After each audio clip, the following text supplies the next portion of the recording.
Biografi Nabi Muhammad SAW, lengkap dari lahir sampai wafat, sangat penting diteladani seorang muslim. Momen Maulid Nabi SAW merupakan waktu yang tepat untuk mengambil hikmah dari peristiwa kelahiran manusia mulia, Rasulullah SAW.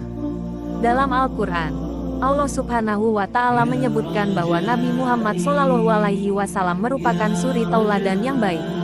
Maka, setiap muslim harus mengetahui kisah hidup dan perjalanan Nabi Muhammad SAW agar bisa mencontoh akhlak beliau. Nabi Muhammad SAW lahir pada hari Senin, tanggal 12 bulan Rabiul Awal tahun Gajah, bertepatan dengan tanggal 29 Agustus tahun 571 Masehi. Nabi Muhammad bernama lengkap Muhammad bin Abdullah bin Abdul Muthalib bin Hashim al-Quraisy al-Arabi. Nabi Muhammad lahir dari rahim seorang ibu bernama Siti Aminah binti Wahab. Sebelum dan sesaat ketika Nabi Muhammad lahir, banyak kejadian yang luar biasa.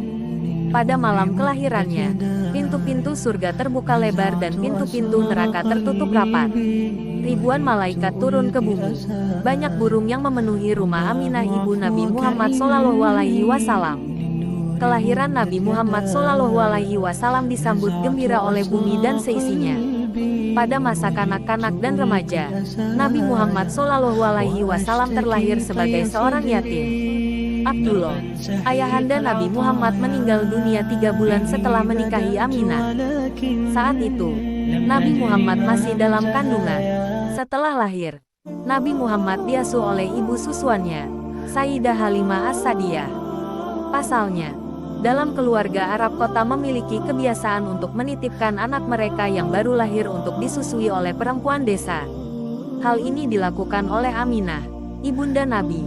Setelah hidup bersama ibu susuannya, Nabi Muhammad kembali diasuh oleh ibu kandungnya hingga usia 6 tahun. Setelah itu, ibu Nabi Muhammad, Aminah, wafat. Nabi Muhammad kemudian diasuh oleh kakeknya, Abdul Muthalib. Namun, 2 tahun kemudian sang kakek meninggal dunia karena sudah renta. Akhirnya Nabi pun berpindah lagi untuk diasuh oleh Abu Thalib, pamannya. Pasalnya, ayah dan paman Nabi adalah orang yang disegani dan dihormati oleh orang Quraisy dan penduduk Mekah. Di usia muda, Nabi Muhammad menjadi pengembala kambing keluarganya dan kambing penduduk Mekah. Di usia 8 tahun, Nabi menggembala kambing. Dilansir dari laman nu.or.id, ada 3 alasan Nabi Muhammad kecil menggembala kambing, yaitu membantu meringankan beban ekonomi pamannya, Abu Thalib. Kedua, menggembala kambing tidak membutuhkan modal. Terakhir, Nabi Muhammad senang berada di padang yang luas. Melalui menggembala kambing, Nabi Muhammad bisa menemukan tempat untuk berpikir tanpa diganggu oleh siapapun. Di usia remajanya, Nabi Muhammad ikut dengan sang paman dalam kafilah dagang ke Syam. Sejak saat itu, Nabi mendalami dunia perdagangan, hingga akhirnya, Nabi Muhammad SAW ikut berdagang dengan pamannya setelah mendapatkan tawaran dari seorang saudagar kaya. Nabi Muhammad SAW berdagang bersama Maisarah, budak Sayyidah Khadijah, dengan membawa beberapa barang dagangan yang berupa kain-kain. Karena kejujuran dan kerja keras, serta sifatnya yang amanah, dagangannya laku terjual dan mendapatkan untung yang banyak. Mendengar kabar tersebut, Sayyidah Khadijah terkesima dengan Nabi Muhammad dalam mendagangkan barangnya. Dalam Sirah Nabawiyah, Al-Mubarakfuri menjelaskan bahwa Nabi Muhammad bersama As-Saib bin Abu Saib memulai bisnis. Bagi Nabi, Abu Saib adalah rekan yang baik dalam bisnis. Mereka tidak pernah berselisih dan tidak curang. Pada masa kerasulan, di usia yang hampir 40 tahun, Nabi Muhammad telah terbiasa memisahkan diri dari masyarakat dan merenung ke Gua Hiro. Pada 17 Ramadan 611 M, malaikat Jibril mendatanginya dan menyampaikan wahyu Allah yang pertama, yakni surat Al-Alaq ayat 1-5. Wahyu pertama ini berarti bahwa Muhammad telah menjadi nabi. Meskipun wahyu pertama belum memerintahkan untuk menyeru manusia kepada suatu agama. Setelah mendapat wahyu pertama, Nabi Muhammad terus kembali dan menantikan wahyu selanjutnya di Gua Hiro. Hingga akhirnya, datanglah wahyu yang membawa perintah kepada Nabi dengan turunnya surat Al-Mudatsir ayat 1-7. Melalui perintah tersebut, Nabi memulai untuk menyebarkan dakwah. Nabi Muhammad dinobatkan sebagai Rasul. Khadijah, sang istri, langsung beriman kepadanya. Setelah itu, Ali bin Abi Thalib adalah manusia pertama yang beriman kepadanya dari laki-laki.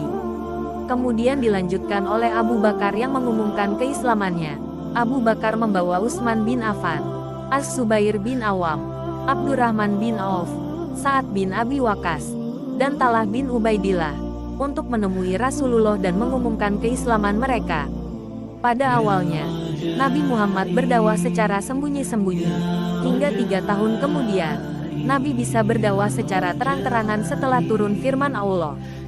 Ketika mendapatkan firman Allah, Nabi Muhammad menaiki bukit Sofa dan memanggil orang-orang, seraya berkata dan menyuruh mereka untuk menyelamatkan diri mereka dari siksa api neraka. Selanjutnya, wafatnya Nabi Muhammad SAW. Pada 10 Hijriah, Nabi Muhammad pergi berhaji bersama lebih dari 100.000 muslim. Di Jabal Arafah, Nabi menyampaikan khutbah yang menjadi dasar dari ajaran Islam. 2 bulan setelah kepulangannya, Nabi mengeluhkan rasa sakit di kepala. Nabi Muhammad jatuh sakit pada saat itu. Meskipun dalam keadaan sakit, Nabi Muhammad tetap mengimami salat, hingga akhirnya sakit yang dirasakannya sudah semakin parah. Abu Bakar pun menggantikan posisi Nabi Muhammad menjadi imam. Sakit Nabi kian hari semakin parah, hingga akhirnya pada 12 Rabiul Awal 11 Hijriah, Nabi menengok umat Islam yang sedang mengerjakan salat subuh dengan diimami oleh Abu Bakar. Kemudian, Nabi kembali masuk dan tidak pernah terlihat di solat-solat selanjutnya.